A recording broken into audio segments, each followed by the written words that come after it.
The Other Shore, Thich Nhat Hanh. Conclusion.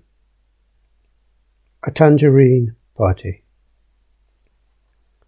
The Prajnaparamita gives us solid ground for making peace with ourselves, for transcending the fear of birth and death, and the duality of this and that. In the light of emptiness, everything is everything else. We inter-are. Everyone is responsible for everything that happens in life. When you produce peace and happiness in yourself, you begin to bring peace into the world. And with that smile that you produce in yourself, with the conscious breathing you establish within yourself, you begin to work for peace in the world. To smile is not to smile only for yourself. The world will change because of your smile. When you practice sitting meditation, if you enjoy even one moment of your sitting, if you establish serenity and happiness inside yourself, you provide the world with a solid base of peace. If you do not give yourself peace, how can you share it with others? If you do not begin your peace work within yourself, where will you go to begin it? To sit, to smile, to look at things, and really see them. These are the basis of peace work. Sometimes in the retreats of Plum Village we have a tangerine party. Everyone is offered one tangerine. We put the tangerine on the palm of our hand and look at it, breathing in a way that the tangerine becomes real. Most of the time when we eat a tangerine, we don't look at it. We think about many other things. To look at a tangerine is to see the blossom forming into the fruit, to see the sunshine and the rain. The tangerine in our palm is the wonderful presence of life. We are able to really see that tangerine, smell its blossom, and the warm, moist earth. As the tangerine becomes real, we become real.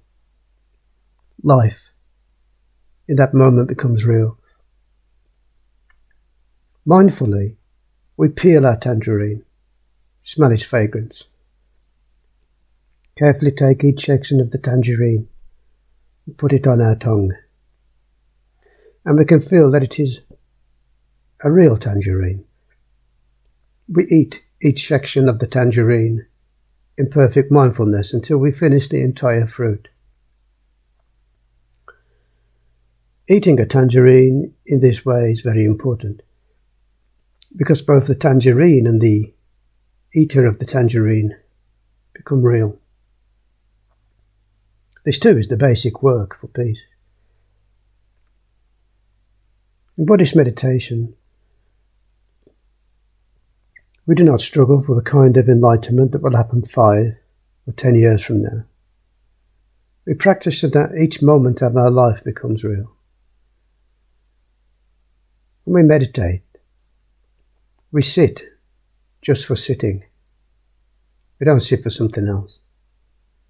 If we sit for 20 minutes, these 20 minutes should bring us joy and life. If we practice walking meditation, we walk just for walking, not to arrive anywhere. We have to be alive with each step. And if we are, each step brings real life back to us. We can practice this same kind of mindfulness when we eat breakfast, when we hold a child in our arms.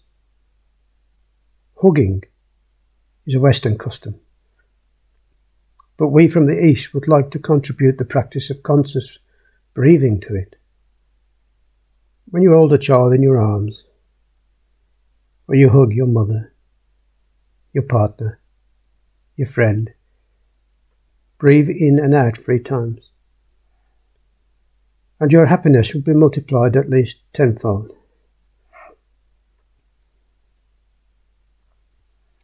When you look at someone, really look at them with mindfulness. Practice conscious breathing. At the beginning of each meal, I recommend that you look at your bowl and silently recite, "My bowl is empty now, but I know that it is going to be filled with delicious food in just a moment." And while waiting to be served or to serve yourself, I suggest you breathe in and out 3 times and look at your bowl even more deeply.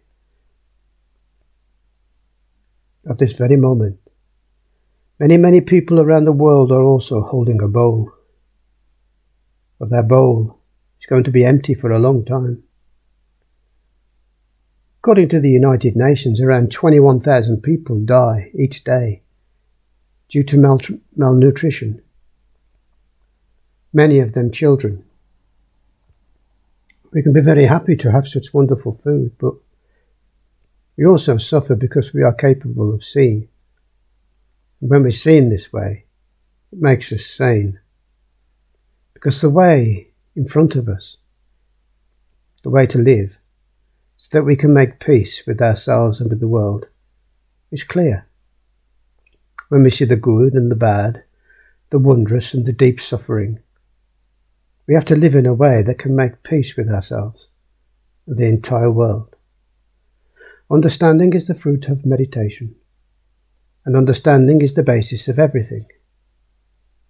Each breath we take, each step we make, each smile we realize, is a positive contribution to peace. Necessary step in the direction of peace for the world. In the light of interbeing, peace and happiness in your daily life means peace and happiness in the world. Thank you for being so attentive. Thank you for listening to Avalokiteshvara, because you are there. The Heart Sutra has become very easy.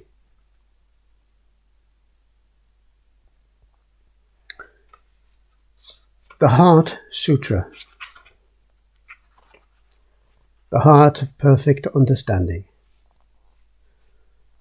The Bodhisattva Avalokita, or moving in the deep course of perfect understanding, shed light on the 5 skandhas and found them equally empty.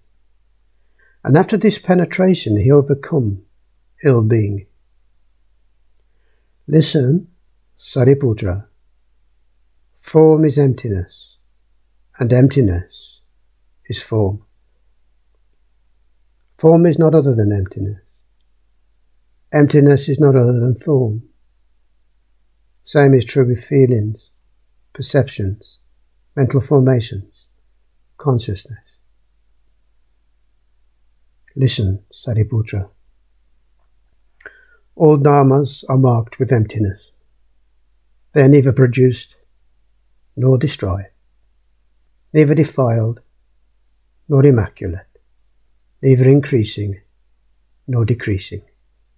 Therefore, in emptiness there is neither form, nor feelings, nor perceptions, nor mental formations, nor consciousness, no eye, no ear, nose, tongue, body or mind, no form, no sound, no smell, no taste, no touch, no object of mind, no realms of elements, from eyes to mind consciousness, no interdependent origins, and no extinction of them, from ignorance to death and decay.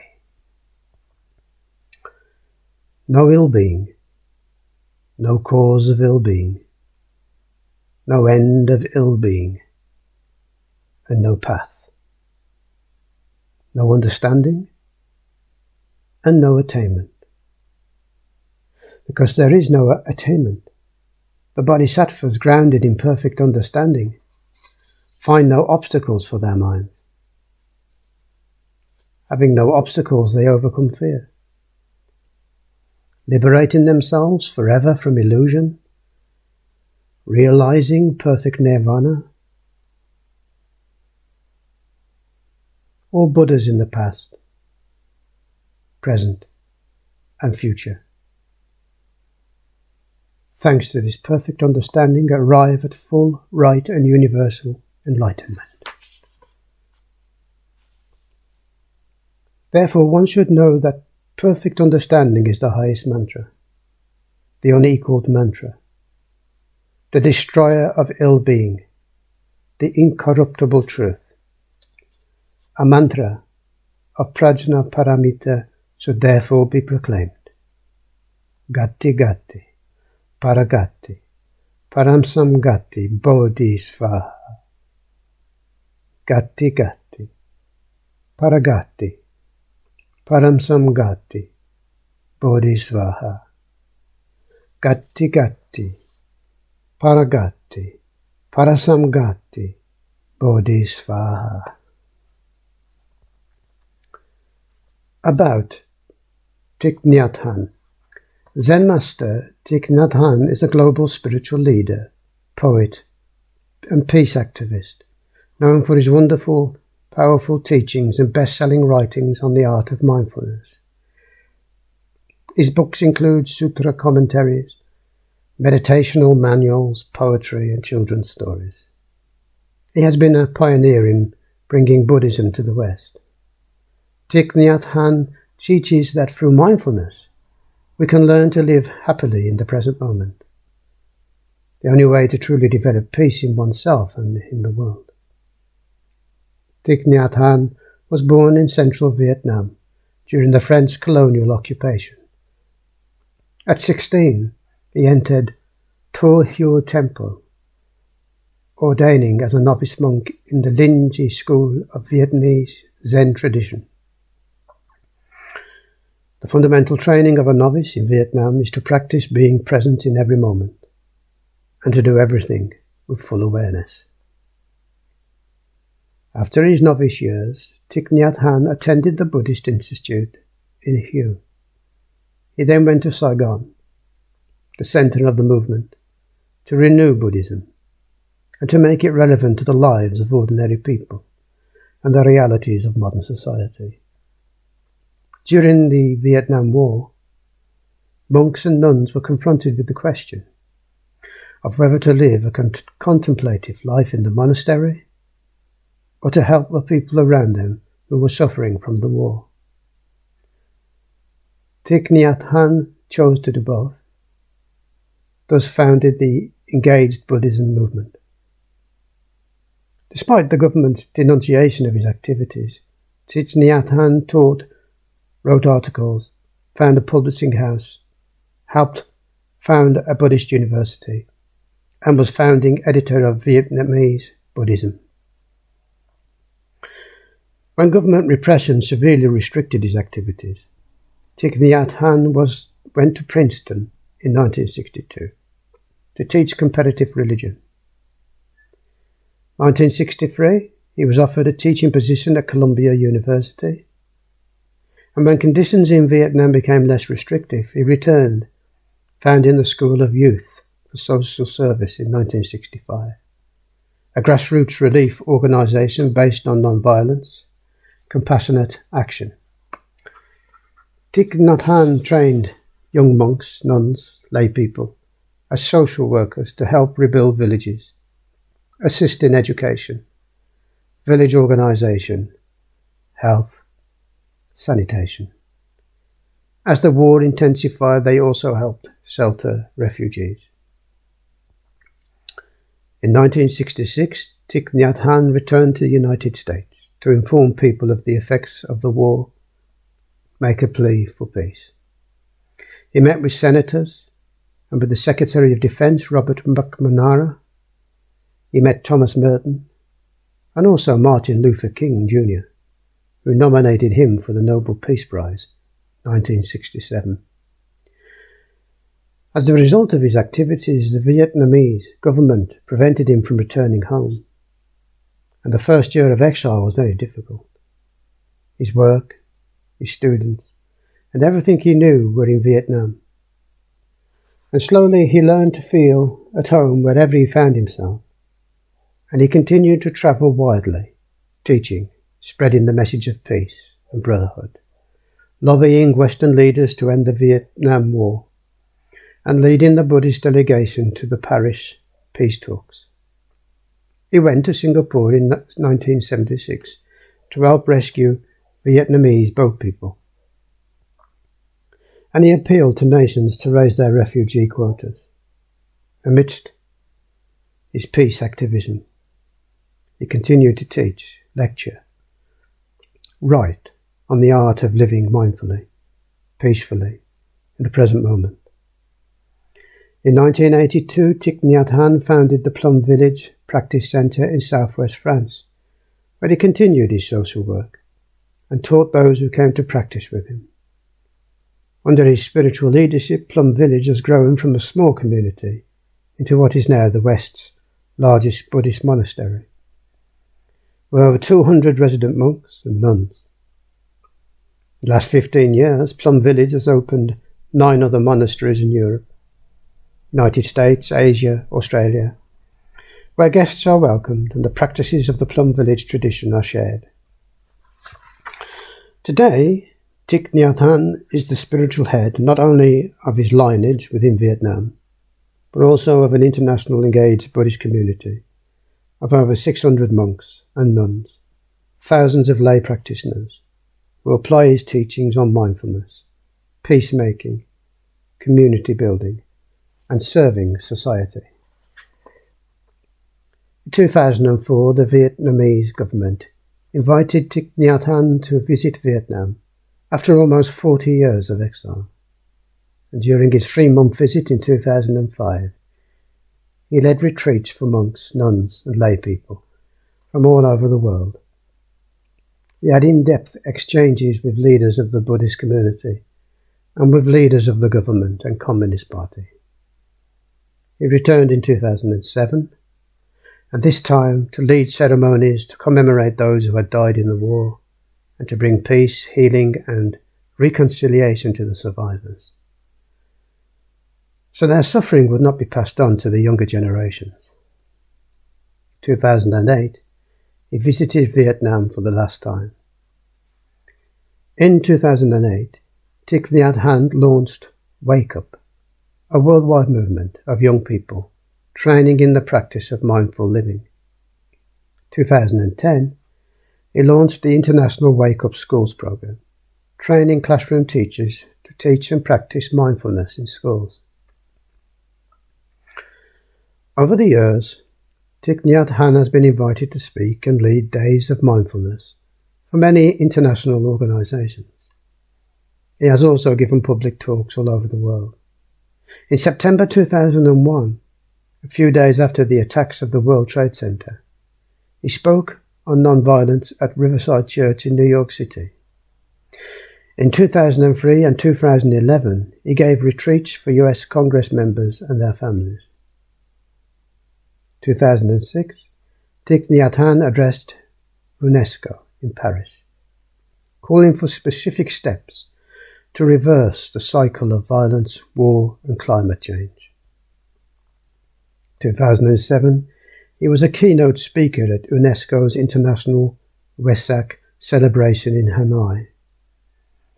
In October 2008, he addressed the opening of the Parliament of India. His talk was so well received that members requested a regular training in his teachings. 2009, Thich Nhat Hanh addressed the World Parliament of Religions in Melbourne. And in 2012, he was invited to speak at the United Kingdom Parliament and the Northern Ireland Assembly. In 2011, Thich Nhat Hanh led events at Google for more than 500 employees. And in 2013, he returned, leading a day of mindfulness for over 700 employees. He and a number of his disciples had a private discussion with top Google engineers, exploring how Google might create technology that could bring more compassion and positive change in the world. 2013, Thich Nhat Hanh was invited by the World Bank to lead 2 days of events for over 100 staff at Washington, D.C. headquarters. He was also invited by Harvard Medical School to offer the keynote lectures for their course, Meditation, Psychotherapy. Deepening Mindfulness with Thich Nhat Hanh. And he was given their Institute of Mind Body Medicine Award. Later that year, Thich Nhat Hanh was invited to lead an afternoon of mindfulness for 15 Silicon Valley CEOs. And they enjoyed tea, meditation, and then heard Thich Nhat Hanh speak on the art of living mindfully with real purpose. And he told them, time is not money. Time is life. Time is love. Each of us has a deep desire that is about much more than just making money. A desire to help others suffer less and contribute to taking society in a positive direction. Thich Nhat Hanh continued to teach and lead retreats right up until late 2014, when he suffered a serious stroke. In a teaching career spanning 65 years, he has taught people on every continent from all walks of life. He has led retreats for teachers, families, healthcare workers, business people, veterans, young people, politicians, scientists, psychotherapists, police officers, artists, environmentalists, groups of Palestinians and Israelis practicing together in Plum Village. He continues to offer his peaceful, serene presence in Plum Village and participates in community activities as his health allows. On his 18th birthday, when asked if he planned to retire, Thich Nhat Hanh said, "Teaching is not done by talking alone. It is done by how you live your life. My life is my teaching. My life is my message." And this is the end of the book called The Other Shore by Thich Nhat Hanh.